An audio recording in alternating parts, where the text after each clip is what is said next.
এরপর তারা নৌবাহিনীর একটি সুরক্ষিত জাহাজে আসে। থিয়েরি সেখানে তাদেরকে স্বাগতম জানায়। জাহাজে যে তারা জানতে পারে 95% মানুষ জম্বিতে পরিণত হয়ে গেছে।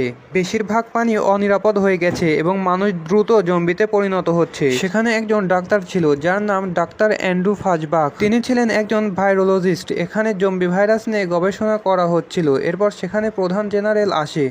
সে জেরিকে বলে, আপনাকে ডাক্তার ফারজাকের সাথে দক্ষিণ কোরিয়ায় যেতে হবে। আসলে এই রোগটি প্রথম দক্ষিণ কোরিয়াতেই ছড়িয়েছিল এবং তারাই এর নাম দেয় জম্বি ভাইরাস। জেরিদের সেখানে পাঠানোর উদ্দেশ্য হলো এই জম্বি ভাইরাসদের সম্পর্কে তথ্য আনা। তবে জেরি সেখানে যেতে রাজি হয় না এবং বলে, আমি এখন আপনাদের কর্মী নয়। জেনারেল তাকে বলে, দেখুন সকল মানুষ জম্বিতে পরিণত হয়ে যাচ্ছে এবং এই জাহাজে যারা রয়েছে তাদের অনেকেরই পরিবার নেই, তারপরেও তারা এখানে কাজ করছে। আর আপনি মিশনে না গেলে আপনার পরিবারও এখানে থাকতে পারবে না। এই জায়গা শুধু প্রয়োজনীয় মানুষদের জন্য। তখন জেরি পরিবারের জন্য যেতে রাজি হয়। এরপর জেরি তার পরিবারকে বুঝিয়ে ডাক্তার ফাজবাকের সাথে কোরিয়ার দিকে রওনা হয়।